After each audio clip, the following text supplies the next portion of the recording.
Mini tutorial for thumbnails nga picture or product photography. Then inyong light is usara ka po kanira, usara ka light. Mostly ang product photography need man ka lights. Nakoy technique or nakoy naibawan karon lang.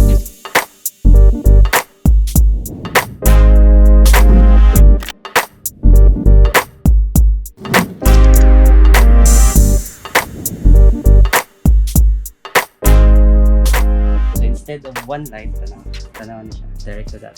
So instead, inanaan ko ang technique ana guys, kay long exposure niya. For example, isang 3 seconds lang or 4 seconds nga long exposure din ISO. Ni ISO 100 na to siya guys.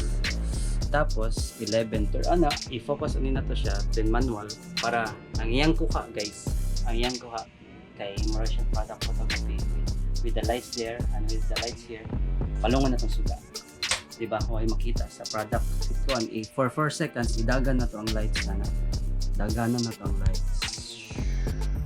So ang gawas na niya dili overexposed basta sakto siya na siya light na siya light. So go.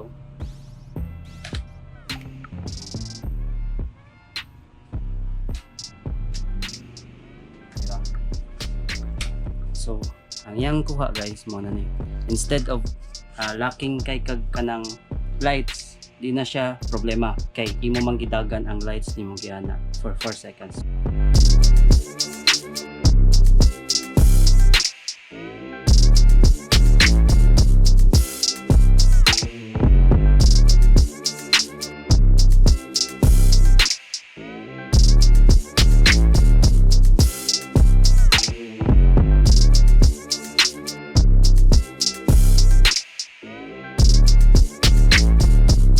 Guys, mini tutorial